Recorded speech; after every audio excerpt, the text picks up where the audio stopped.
सबसे ज़्यादा अगर क्लिनिक में मुझे लोग एक कमेंट करते हैं तो वह यही है कि डॉक्टर साहब मुझे थायराइड का प्रॉब्लम है और हम कंसीव करना चाहते हैं, प्रेग्नेंट होना चाहते हैं। प्लीज़ कुछ ऐसे टिप्स बता दीजिए ताकि हम फटाफट कंसीव कर पाएँ। फटाफट कंसीव कैसे होना है इसी के बारे में आज हम बात करने वाले हैं। तो अगर आपको थायराइड है और आप कंसीव करना चाह रहे हैं तो इस वीडियो को ज़रूर देखिएगा। आपको बहुत सारी ऐसी टिप्स मिलेगी जो आप फॉलो करेंगे तो आपको काफ़ी फ़ायदा होगा। नमस्कार दर्शकों, स्वागत है आपका मेरे इस YouTube चैनल और मैं हूं आपकी होस्ट डॉक्टर तन्वी मयूर पटेल, एंडोक्राइनोलॉजिस्ट यानी कि हार्मोन विशेषज्ञ डॉक्टर, मुंबई से। हर बार की तरह एक इम्पॉर्टेंट सूचना, अगर आपको आज का इस वीडियो को अंग्रेज़ी भाषा में देखना है तो नीचे डिस्क्रिप्शन बॉक्स में एक लिंक है। अगर आप उस लिंक पे क्लिक करेंगे तो इस वीडियो को आप अंग्रेज़ी भाषा में पाएंगे। If you want to watch this video in English language, then below in the description box there is a link. If you click there, then this video will be played in English language for you. तो चलिए शुरू करते हैं आज का हमारा topic. देखिए, thyroid की जो समस्या है ना, ये हार्मोन की समस्या में सबसे ज़्यादा कॉमन समस्या है। और क्योंकि थायराइड का प्रॉब्लम ज़्यादा करके महिलाओं में होता है, इसीलिए जब हम प्रेगनेंसी की बात करते हैं तो थायराइड की बात चाहे ना चाहे आ ही जाती है। और ऐसी सिचुएशन में मरीज़ काफ़ी डरे हुए रहते हैं, काफ़ी कन्फ्यूजन में रहते हैं और सोचते रहते हैं कि क्या है टिप्स है जिससे हम कंसीव फटाफट करें। तो यही टॉपिक पे आज का वीडियो है। देखिए, क्या हो गया है आजकल के ज़माने में, लोग लेट शादी कर रहे हैं। शादी करने के बाद में एक दूसरे को जानना पहचानना हो जाता है, ज़्यादा एक दूसरे को गहराई से जाने, फिर फैमिली प्लानिंग करेंगे, फिर कभी कभार करियर प्लानिंग होती है, फाइनेंशियल प्लानिंग करनी पड़ती है क्योंकि ऑफ कोर्स बच्चा आएगा, आपके आर्थिक सिचुएशन परिवर्तन आएगा, तो इसलिए लोगों को फैमिली प्लानिंग, फाइनेंशियल प्लानिंग के साथ में करना होता है। और यही सब चीज़ों के मद्देनज़र रखते हुए बहुत सी बार वो प्रेगनेंसी को डिले भी करते हैं। फिर एक वक्त आता है जब लगता है कि उम्र बढ़ती जा रही है, परिवार से और ज़्यादा प्रेशर आना लग जाता है, तब लोगों को लगता है कि अब तो प्लानिंग करना ही पड़ेगा। लेकिन जो आपका मेंटल प्लानिंग है, फैमिली प्लानिंग का, ज़रूरी नहीं है कि आपका शरीर वही प्लानिंग के हिसाब से चले। देखिए, हमारी जो बॉडी है होती है, हमारा जो मदर नेचर है, वो एक अलग ही सिस्टम है और अलग ही तरीके से चलता है। तो बहुत सी बार क्या होता है कि जब एक कपल कोशिश करते हैं प्रेगनेंसी की और कुछ 1-2 महीने नहीं होते, प्रेगनेंसी कंसीव नहीं हो पाती, तो मायूस हो जाते हैं। प्लीज़ ऐसा मत होइए। नियरली 85% औरतें और कपल्स शादी के बाद में अगर 1 साल तक रेगुलर अनप्रोटेक्टेड फिज़िकल कांटेक्ट रखते हैं तो उनको कंसीव हो जाता है। ज़रूरी नहीं है कि हर एक कपल को इनफर्टिलिटी का प्रॉब्लम आएगा ही आएगा। वो बात अलग है, आजकल की जिस तरीके की हमारी लाइफस्टाइल है, ज़्यादा स्ट्रेस, ज़्यादा पैकेज फूड है, मोटापे से ग्रसित है और बहुत सारी बीमारियां हैं, ये सब के वजह से इनफर्टिलिटी आजकल बढ़ती जा रही है। लेकिन अगर आप ये चीज़ों पे फोकस करेंगे तो आपको प्रॉब्लम नहीं आएगा। तो क्या है ये सब टिप्स? तो उसमें सबसे पहली आ जाती है थायराइड की प्री कंसेप्शन एनालिसिस। जी हाँ, आप अगर प्रेगनेंसी प्लानिंग कर रहे हो उसके पहले आप आपकी खून की जांच करवाइए, देखिए कि क्या आपको थायराइड की बीमारी है या नहीं है। अगर आपको ऑलरेडी पहले से थायराइड की बीमारी है तो अच्छी बात है, आपको पता है कि आपको प्रॉब्लम है, तो आपको उसकी दवाइयाँ सही तरीके से करनी है, डॉक्टर के पास सही तरीके से जाना है, सही तरीके से दवाइयाँ खानी है, ताकि आपका प्रॉब्लम कंट्रोल में रहेगा और आप कंसीव कर पाएंगे आसानी से।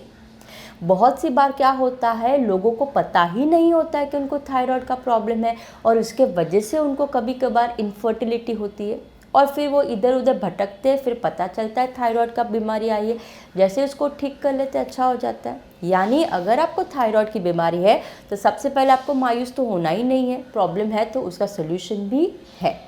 तो ये हो गया, सबसे पहले आपको थायराइड की जांचें करवानी है। बहुत सी बार क्या होता है, जब हम थायराइड की जांचें करवाते हैं तो एक मेडिकल टर्म है जिसको हम कहते हैं सब क्लिनिकल हाइपोथायरॉयडिज्म। अगर शादी भाषा में अगर मैं आपसे बात करूँ तो कह सकती हूँ कि बॉर्डर लाइन वाला थायराइड, जिसके वजह से बहुत सी बार ज़्यादा मात्रा में एंटीबॉडीज़ होती है, तो भी बहुत सी बार लोगों को गर्भधारण में डिफ़िकल्टी आती है।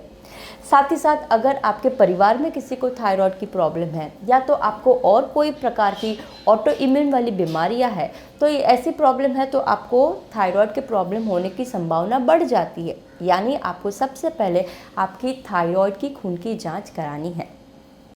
अगर आपको थायराइड की बीमारी है तो आपको आपकी गोलियां बंद नहीं करनी है। जी हाँ, बहुत सी बार लोग गोलियां बंद कर देते हैं। प्लीज़ ऐसी गड़बड़ मत कीजिएगा। गोलियां जैसे आपके डॉक्टर ने बताई है उस प्रकार आप लेते रहिएगा। दूसरा, आपको अगर फैमिली प्लानिंग कर रहे हैं तो आपको आपके डॉक्टर को ये भी बताना है कि आप फैमिली प्लानिंग करने वाले हैं, तो आपकी जो भी दवाओं में कोई भी परिवर्तन रहेगा वो आपके डॉक्टर बताएंगे। ठीक है, तो ये होगा सबसे पहले प्री कंसेप्शन प्लानिंग।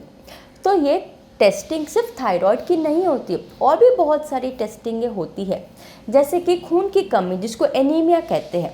देखिए क्या होता है, जब थायराइड के मरीजों को बहुत सी बार जो मासिक धर्म में बहुत ज़्यादा मात्रा में खून का बहाव होता है, जिसके वजह से एनीमिया बहुत ही कॉमन हो जाता है। वैसे ही हमारे भारत देश में वैसे भी इन जनरल एनीमिया काफ़ी कॉमन है, तो वो भी आप जांच करा लीजिए। तीसरा है प्रोलैक्टिन हार्मोन की जांच। जी हाँ, बहुत सी बार क्या होता है, अगर आपको प्रोलैक्टिन हार्मोन की गड़बड़ है तो उसके वजह से भी आपके ओव्यूलेशन नहीं होता, तो उसकी भी आप जांच पड़ताल करा लीजिए। बहुत सी बार प्रोलैक्टिन हार्मोन की गड़बड़ थायराइड की गड़बड़ के साथ में होती है, तो उसको भी आपको उस प्रकार से टैकल करना पड़ेगा। और अगर आपको प्रोलैक्टिन हार्मोन की बीमारी है तो मैंने उसके लिए पूरा एक अलग से प्लेलिस्ट और वीडियोस बनाए हैं, आप उस वीडियोस को देखिएगा, आपको बहुत ही अच्छे से समझ में आ जाएगा। उसी प्रकार होता है PCOS यानी पॉलीसिस्टिक ओवरियन सिंड्रोम। ये भी एक प्रकार का हार्मोन का प्रॉब्लम है, और बहुत सी बार थायराइड के मरीजों को PCOS की समस्या काफ़ी हद तक कॉमन है, जिसके वजह से बराबर अंडे नहीं बनते। तो अगर आपको PCOS की समस्या है तो उसके लिए भी आपको सही तरीके से ट्रीटमेंट करनी पड़ेगी। और हाँ, बहुत सी बार क्या होता है कि बहुत सी बार लड़कियों को जहाँ पे PCOS की समस्या होती है या तो महीने अनियमित होते हैं, वैसे मरीजों को बहुत सी बार डॉक्टर्स जो ओरल कॉन्ट्रासेप्टिव पिल्स होती है, जिसको गर्भ निरोधक गोलियाँ कहते हैं, उसका सुझाव देते हैं। और बहुत सी बार मरीजों को पता भी नहीं होता कि वो गर्भ निरोधक गोलियों का सेवन कर रही है। तो अगर आप कोई ऐसी गोलियों का सेवन कर रहे हैं या तो और भी किसी प्रकार का गर्भ निरोध का आप कोई भी इस्तेमाल कर रहे, तो उसको आपको बंद ही करना पड़ेगा, तभी आपका कंसीविंग हो जाएगा। तो ये इस बात पे भी आप ध्यान दीजिए। साथ ही साथ आपके खून में इंसुलिन हार्मोन का लेवल भी आप चेक कराइए। ऐसे बहुत से ऐसे स्टडीज़ में पाया गया है कि इंसुलिन हार्मोन गड़बड़ होता है तो भी प्रेगनेंसी में गड़बड़ आती है, तो उस पर भी आप ध्यान दीजिए। और आप आपके जो पेल्विस एरिया की जो सोनोग्राफी जो होती है, अल्ट्रासाउंड जो होता है, वो आप डेफिनेटली कराइए। उससे पता चलेगा कि आपकी अंडाशय की हेल्थ कैसी है, आपकी जो ट्यूब जो होती है, नली जो होती है, फैलोपियन ट्यूब, वो उसकी सेहत कैसी है, आपके गर्भ की जो थैली जो होती है, यूट्रस जिसको कहते हैं, उसकी हेल्थ कैसी है, ये सब भी जान लेना अच्छी बात है, और उसके लिए आप टेस्ट कराइए। दूसरा इम्पॉर्टेंट है कि आप आपके मेल पार्टनर जो भी है उनका भी आप सीमेन एनालिसिस कराइए, क्योंकि गर्भधारण करना एक कपल का प्रॉब्लम होता है और एक कपल का ही अचीवमेंट होता है। तो अगर आप अकेले अपनी सभी जांच कराते हैं और पता चला आपके मेल पार्टनर में तकलीफ है, तो भी आपको गर्भधारण नहीं होगा। तो आपके मेल पार्टनर की भी सीमेन एनालिसिस अच्छे से करानी है। तो ये होगा कुछ प्री कंसेप्शन प्लानिंग। अब आ जाते हैं प्री कंसेप्शन कुछ विटामिन्स जैसे फॉलिक एसिड है, बहुत अच्छा है, क्योंकि फॉलिक एसिड बहुत से स्टडीज़ में पाया गया है कि अगर आप फॉलिक एसिड की मात्रा सही तरीके से होती है तो आपके आने वाले बच्चे को बहुत सारी बीमारियां जो जन्मजात दोष होती है, जैसे स्पाइना बाइफिडा एक बीमारी है, वैसी बीमारी होने की संभावना कम हो जाती है। उसी प्रकार विटामिन डी है, फिर विटामिन सी है, जिंक है, आयरन है, ये सभी विटामिन्स का लेवल आप चेक करा लीजिए, आपके बॉडी में वो सही मात्रा में होना चाहिए। ठीक है, तो प्री कंसेप्शन प्लानिंग में ये दो चीज़ें आ गई, प्री कंसेप्शन टेस्टिंग और प्री नेटल विटामिन्स। तीसरी है जनरल हेल्दी हैबिट्स। जी हाँ, आप चाह रहे हैं कि एक नई जिंदगी आपके शरीर में आए, तो उसके लिए आपको आपका शरीर को भी एक नया और तंदुरुस्त और सेहतमंद रखना पड़ेगा। तो अगर आपको ऐसी कोई भी आदतें हैं जैसे कि धूम्रपान करने की, तो उसको आपको बंद करना पड़ेगा। क्या होता है, धूम्रपान करने की वजह से जो औरतों का जो हार्मोन होता है ईस्ट्रोजन, उसमें गड़बड़े आती है। इसीलिए ऐसे औरतों को ज़्यादा करके ओव्यूलेशन सही तरीके से नहीं होता है, बच्चा ठहरता नहीं है, और अगर ठहर जाता भी है तो बहुत ही जल्दी गर्भपात हो जाता है, या तो तारीख के पहले जो प्री मैच्योर डिलीवरी हो सकती है, या तो बच्चे का वज़न भी कम हो सकता है। यानी अगर आप धूम्रपान कर रहे हैं तो इसको आप बंद कर दीजिए। उसी प्रकार और भी कोई तंबाकू ऐसा व्यसन है या तो फिर दारू का सेवन करते हैं तो इसको भी आपको कम करना है। और कोई रिक्रिएशनल ड्रगों का अगर आप इस्तेमाल करते हैं तो उसको भी आपको ना कहना पड़ेगा। बहुत ज़्यादा मात्रा में अगर आप कॉफ़ी पीते हैं तो उसको भी आपको कट डाउन करना पड़ेगा। दिन में 1 से 2 कप मैक्सिमम इनफ है, क्योंकि ज़्यादा कैफीन रहेगा तो भी आपकी फर्टिलिटी पे इसकी असर आती है। अब बात करते हैं वज़न की। जी हाँ, वज़न भी सही होना बहुत ही ज़रूरी है।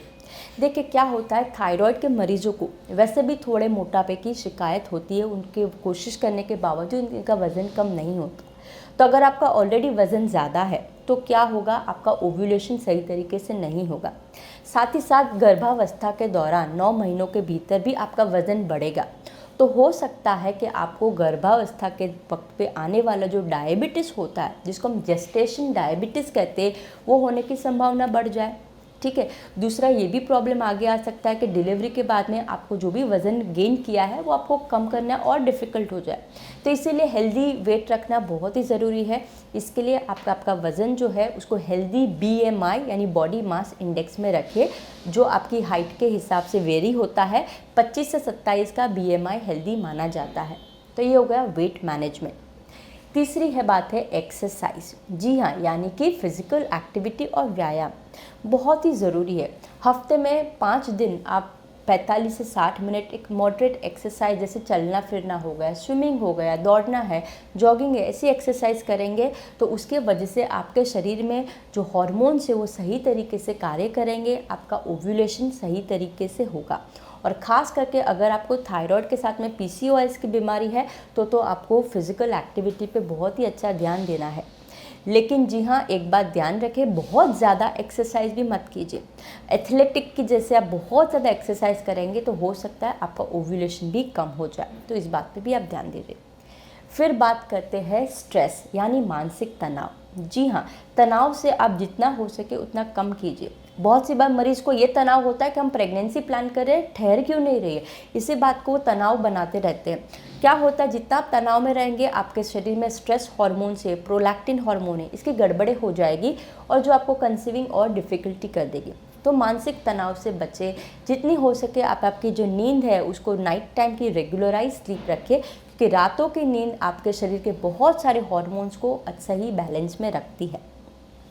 अब बात करते हैं खाने की। जी हाँ, जितना हो सके उतना बाज़ार में मिलने वाला जो पैकेजिंग में जो खाना आता है, प्रोसेस्ड फूड होता है, जंक फूड होता है, बॉटल्स में आते हैं खाने, ऐसे खानों का इस्तेमाल ना करें। जहाँ तक हो सके आप घर पे ही पका हुआ जो हेल्दी बैलेंस मील है उसको आप लेंगे तो आपकी सेहत के लिए अच्छा होगा। तो ये हो कुछ जनरल टिप्स। ठीक है। अब बात करते हैं हम आपकी मासिक धर्म की। जी हाँ, जितना ज़्यादा आपको आपकी मासिक धर्म के बारे में ज्ञान रहेगा, नॉलेज रहेगा, उतना ही आपको कंसीव करना आसान हो जाएगा। देखिए, एक हेल्दी जो औरत होती है उसके मासिक धर्म 28 दिन के होते हैं, लेकिन ज़रूरी नहीं कि हर एक औरत को हर महीने 28 दिन पे ही साइकिल आए। प्लस माइनस 7 दिन तक नॉर्मल होता है, यानी 21 से लेके 35 दिन तक की अगर आपकी मासिक धर्म की साइकिल है तो इसको नॉर्मल माना जाता है। ये मासिक धर्म यूजुअली जिस दिन आपका पहले दिन खून का बहाव होता है उस दिन से कैलकुलेट किया जाता है। तो आपको आपकी मासिक धर्म के बारे में जानकारी होना बहुत ही ज़्यादा ज़रूरी है। जितना आपको उसके बारे में नॉलेज होगा उतना आप सही तरीके से फिज़िकल कांटेक्ट करके प्रेगनेंसी प्लान कर सकते हैं। प्रॉब्लम वहाँ पे आती है जिन औरतों के मासिक धर्म रेगुलर नहीं होते, जैसे बहुत सी बात थायराइड के मरीजों को होता है। थायराइड के साथ में अगर प्रोलैक्टिन की बीमारी है या तो PCOS की बीमारी है, ऐसे कंडीशन में मासिक धर्म इरेगुलर होते हैं। तो वहाँ पे अगर आपको ऐसी शिकायत है तो आप ओव्यूलेशन किट का भी इस्तेमाल कर सकते हैं। ठीक है। अदरवाइज़ आप लिखिए, कैलेंडर में लिख के रखिए कि आपके मासिक धर्म कैसे शुरुआत हो रही है। आप जैसे ही आपका पिछले 5-6 महीने का ट्रेंड देखेंगे तो आपको बहुत ही अच्छे से समझ में आ जाएगा। अब जैसे आपको मासिक धर्म के बारे में पता है, तो अब आपको जानकारी होनी चाहिए ओव्यूलेशन की। जी हाँ, क्या होता है ओव्यूलेशन? देखिए, हर महीने एक औरत के शरीर के अंदर की जो अंडाशय होती है उसमें से एक अंडा बाहर आता है। अगर ये अंडा फर्टिलाइज हो जाता है शुक्राणु से तो हो जाएगा प्रेगनेंसी। ठीक है, इतना सिंपल साइंस है ये। तो आपको ये पता होना बहुत ही ज़रूरी है कि आपके शरीर में वो अंडाशय में से अंडा कब बाहर आता है। इस प्रोसेस को ही हम ओव्यूलेशन कहते हैं। साधारण तौर पे ओव्यूलेशन अगर 28 दिन की साइकिल है तो 14वां दिन यानी मिड ऑफ द साइकिल पे होता है। तो आपका ओव्यूलेशन भी आपकी जो भी साइकिल है उसके मध्यांतर में ही होता है। तो इस बात पे आप ख्याल रखिए। अगर आपके पीरियड बहुत ही ज़्यादा इरेगुलर है, आपको नहीं समझ में आ रहा है, या तो वो कैलेंडर मेथड आपको डिफ़िकल्ट हो रही है, तो वैसे केसेस में 11 से लेके 21वां दिन, जी हाँ, ये साधारण लोगों को समझ में आ जाता है, 11 से लेके 21वें दिन का टाइम पीरियड के बीच में ओव्यूलेशन यूजुअली होगा अगर आपकी साइकिल रेगुलर है तो। ठीक है, तो इस वक्त के दौरान अगर आप फिजिकल इंटीमेट कांटेक्ट रखते हैं तो आपकी कंसीव करने की, गर्भधारण करने की संभावना काफ़ी हद तक बढ़ जाती है। तो ये हो गया ओव्यूलेशन के बारे में। बाय द वे, आपके शरीर में कुछ ऐसे परिवर्तन आते हैं जिसके द्वारा आपको ये पता चल सकता है कि ओव्यूलेशन हो रहा है या नहीं हो रहा। वो कैसे जानेंगे, कैसे शरीर के लक्षण होते, उसके लिए मैंने खास अलग वीडियो बनाया है, आप चाहे तो उस वीडियो को भी देख लीजिएगा। आजकल बाज़ार में ओव्यूलेशन की किट भी मिलती है, उसका भी आप इस्तेमाल कर सकते हैं। लेकिन बहुत सी औरतों को ये ओव्यूलेशन किट कैसे इस्तेमाल करनी इसके बारे में नहीं पता होता। इसके लिए भी मैंने अलग वीडियो बनाया, आप उसको भी देखिएगा, आपको अच्छे से समझ में आ जाएगा। तो ये हो गया सबसे पहला, वो है ओव्यूलेशन। ठीक है, अब जब हम गर्भधारण की बात करते हैं तो स्वाभाविक सी बात है कि आपको आपके पार्टनर के साथ में शारीरिक संबंध बनाने पड़ेंगे। तो जैसे हम इस संबंध की बात करते हैं तब बहुत सी बार औरतों का ये सवाल होता है कि डॉक्टर साहब, क्या कोई ऐसी बॉडी की पोजीशन है जिसमें ज़्यादा अगर इंटीमेट कांटेक्ट किया तो प्रेगनेंसी के चांसेस बढ़ जाते हैं? जवाब है नहीं, ऐसे कोई नहीं है, लेकिन ज़्यादा करके मिशनरी पोजीशन अच्छी मानी जाती है। लेकिन कोई भी ऐसी बॉडी पोजीशन का आप इस्तेमाल नहीं कीजिएगा जिसमें ग्रेविटी डिफाइंड हो, जैसे कि खड़े रहना, बैठे रहना। क्या होता है, अगर आप ऐसी पोजीशन में रहेंगे तो ग्रेविटी के वजह से जो भी सीमेन होगा वो नीचे की ओर आ जाएगा, तो हमें ऐसा नहीं चाहिए। इसीलिए आप जो मिशनरी पोजीशन है उसका आप इस्तेमाल कर सकते हैं। साथ ही साथ ये भी ज़रूरी नहीं है कि फिज़िकल कांटेक्ट के बाद में आपको बिस्तर पे ऊपर लेटना ही चाहिए। जी हाँ, बहुत सी बार औरतें सोचती है कि पैर ऊपर कर लिए तो प्रेगनेंसी कंसीव के चांसेस बढ़ जाते हैं। बहुत सी कम बार क्या होता है, कोई औरतों की सर्विक्स की पोजीशन में इम्बैलेंस होता है या तो अलग तरीके होती है, उन लोगों को शायद से फ़ायदा हो जाता है, वरना यूजुअली ज़रूरत नहीं है। लेकिन हाँ, अगर आप इंटीमेट कांटेक्ट के बाद में 10-15 मिनट अगर आप बिस्तर पे लेट रहे हैं तो चांसेस ज़्यादा है कि वो जो सीमेन है आपके शरीर के अंदर अच्छे से पहुंच पाएगा। ठीक है, और एक सवाल होता है कि कितना फ्रीक्वेंटली आपको फिज़िकल कांटेक्ट रखना है। ऐसा नहीं है कि दिन में आप 3-3, 4-4 बार करेंगे तो आपकी कंसीविंग होने की शक्यता बढ़ जाएगी। देखिए, एक बात समझे कि जो अंडाशय में से जो अंडा जो फूट के बाहर आता है उसकी लाइफ होती है 1 दिन यानी 24 घंटे। लेकिन जो शुक्राणु जो है उसकी लाइफ एक औरत के शरीर के अंदर 3 से 5 दिन तक रहती है। यानी अगर आप ओव्यूलेशन के वक्त के दौरान अगर आप रेगुलरली इंटीमेट कांटेक्ट रख रहे हैं तो भी आपकी कंसीविंग होने की चांसेस उतनी ही हैं। यानी ये ज़रूरी नहीं है कि आपको दिन में बहुत सी बार इंटीमेट कांटेक्ट रखना है। लेकिन हाँ, ये जो विंडो पीरियड बताया, ओव्यूलेशन का विंडो पीरियड, उसके दौरान अगर आप दिन में 1 बार या ऑल्टरनेट डे पे भी अगर आप फिज़िकल कांटेक्ट रख रहे हैं तो भी आपकी संभावना काफ़ी हद तक बढ़ जाती है। ठीक है, तो ये हो गया शारीरिक संबंध। अब बात करते हैं आपके मेल पार्टनर की हेल्थ के बारे में। जी हाँ, ये उतनी ही इम्पॉर्टेंट है जितनी औरत की हेल्थ, क्योंकि जो गर्भधारण जो होता है एक शुक्राणु और एक अंडे के मिलन के वजह से होता है। तो अगर आपके शुक्राणु में प्रॉब्लम है तो भी आपको गर्भधारण नहीं होगा। तो इसके लिए जितनी औरत की हेल्थ इम्पॉर्टेंट है उतनी ही इम्पॉर्टेंट है एक मर्द की हेल्थ।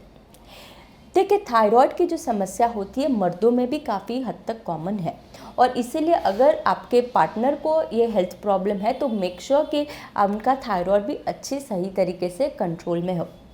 गर्भधारण के पहले सिर्फ औरत को अपनी जांच नहीं, लेकिन मर्द को भी अपने जो सीमेन की एनालिसिस करानी चाहिए।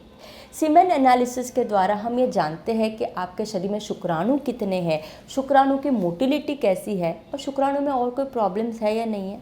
और अगर कोई प्रॉब्लम है तो आजकल मेडिकल साइंस और रिप्रोडक्टिव साइंस इतना एडवांस हो चुका है कि उसकी ट्रीटमेंट की ऑप्शंस अवेलेबल है। तो ये हो गया सबसे पहला बात। अब जो भी आपके शरीर में जो भी आप अच्छे फेरफार लाएंगे, आपके शरीर को कुछ महीने लगेंगे उसको एडेप्ट करके और आपके अच्छी शरीर को बनाने। तो मर्दों में भी आपको वही सब जनरल टिप्स है जो औरतों को है, जैसे कि सही तरीके से खाना खाना, स्ट्रेस कम करना, नींद बराबर से रखना, धूम्रपान है, दारू का सेवन है, ज़्यादा मात्रा में कॉफ़ियों का सेवन है, या तो और कोई ड्रग्स का सेवन है उसका इस्तेमाल कम करना, अगर मोटापा है तो उनको वो कम करना, उनके शरीर में भी वाइटामिन्स, जिंक, इसकी भी सही मात्रा में इम्पोर्टेंस होना ज़रूरी है। ठीक है। अब एक बात होती है, जब हम मर्दों की बात करते हैं तो बहुत सी बार जो मर्द जो होते हैं बहुत ज़्यादा टाइट अंडरवेयर और ब्रीफ पहनते हैं। तो अगर ऐसे आप अंडरवेयर पहनते हैं तो उसकी जगह पे आप बॉक्सर शॉर्ट्स का इस्तेमाल कीजिए। बहुत सी बार बहुत मर्दों को आदतें होती है बहुत ज़्यादा गर्म पानी से नहाने की या तो स्टीम सौना करने की। तो जहाँ तक हो सके जब तक आप फैमिली प्लानिंग करें वो ना कीजिए। और एक प्रॉब्लम होता है, बहुत सी बार खास करके डेस्कटॉप जॉब होता है तो बहुत सी बार लोग लैपटॉप अपनी गोद में लेके काम करते हैं। तो देखिए, अगर आप लैपटॉप आपकी गोद में रखेंगे तो जो टेस्टिस जो है, जो बॉडी के जो स्पर्म बनाने का जो अंग है वो बहुत ही नज़दीक रहेगा, तो उसके वो वजह से भी टेम्परेचर का इश्यू हो सकता है। उसी प्रकार बहुत से मर्दों को हैबिट होती है मोबाइल फ़ोन को पॉकेट में रखने की। तो ये कुछ हैबिट से आप चेंज कीजिएगा, बिकॉज मोबाइल फ़ोन के अंदर भी बहुत सारे ऐसे रेडियो फ्रिक्वेंसीज होती है जो काफ़ी हद तक है हानिकारक मानी जाती है। तो इससे कुछ आप चेंजेस कीजिए। उसी प्रकार बहुत से मर्दों को आदत होती है बहुत ज़्यादा सोया खाने की। तो अगर आप बहुत ज़्यादा सोया के प्रोडक्ट्स इस्तेमाल करें, खास करके प्रोटीन पाउडर्स में अगर ज़्यादा मतलब सोया पाउडर्स होते हैं, तो सोया पाउडर्स में ज़्यादा करके थोड़ा ईस्ट्रोजेनिक कंपोनेंट होता है जो एक औरता वाला हार्मोनिक कंपोनेंट है, तो आप उसका कंजम्पशन थोड़ा कम कीजिएगा। तो ये कुछ टिप्स है, आप एज अ हस्बैंड और एज अ वाइफ अगर आप दोनों फॉलो करेंगे तो आपको कंसीविंग करने में काफ़ी हद तक आसानी हो जाएगी। मैं आशा करती हूँ आज के इस वीडियो देखने के बाद में आपको कुछ नई जानकारी और अच्छी जानकारी हासिल हुई होगी जो आपको कंसीव करने में काफ़ी हद तक फ़ायदा करेगी। देखिए, जैसे कि मैंने शुरुआत में बताया कि अगर आप नियमित तौर पे कोई भी गर्भ निरोधक के बगैर अगर आप नियमित तौर पे फिज़िकल इंटीमेट कांटेक्ट रख रहे हैं तो आपके गर्भ धारण करने के चांसेस कई हद तक ज़्यादा हो जाते हैं। लेकिन अगर 1 साल हो गया उसके बाद में भी अगर आपका गर्भ धारण नहीं हो रहा है तो हो सकता है कि आपको कोई प्रॉब्लम हो। तो वैसे केसेस में आप आपके नज़दीकी एंडोक्राइनोलॉजिस्ट यानी कि हार्मोन विशेषज्ञ डॉक्टर या तो फिर जो इनफर्टिलिटी और फर्टिलिटी के जो डॉक्टर होते हैं उनकी विज़िट कीजिए। हो सकता है आपको कोई प्रॉब्लम है, और अगर प्रॉब्लम है तो उसका सोल्यूशन भी है, तो आप इस बात पे गौर कीजिएगा। प्लीज़ मायूस मत होइए, ये प्रॉब्लम इतना बड़ा नहीं है, इसके सॉल्यूशंस होते हैं। ओके, आपको आपके शरीर के ऊपर और बहुत ही ज़्यादा भरोसा होना चाहिए, पॉजिटिव माइंडसेट रखना बहुत ही ज़्यादा ज़रूरी है। ठीक है, अगर आप मेरे इस चैनल पे नए हैं तो प्लीज़ इसे सब्सक्राइब करना ना भूलें, और अगर आपके खुद के कोई पर्सनल निजी सवाल है तो नीचे कमेंट बॉक्स में ज़रूर लिखिए। मैं कोशिश करती हूँ हर एक कमेंट को जल्द से जल्द पढूं और उनका जवाब दूं। अगली बार हम वापस मिलेंगे कोई एक नए इंटरेस्टिंग टॉपिक के साथ में। तब तक आप आपकी सेहत का ख्याल रखिए। नमस्ते।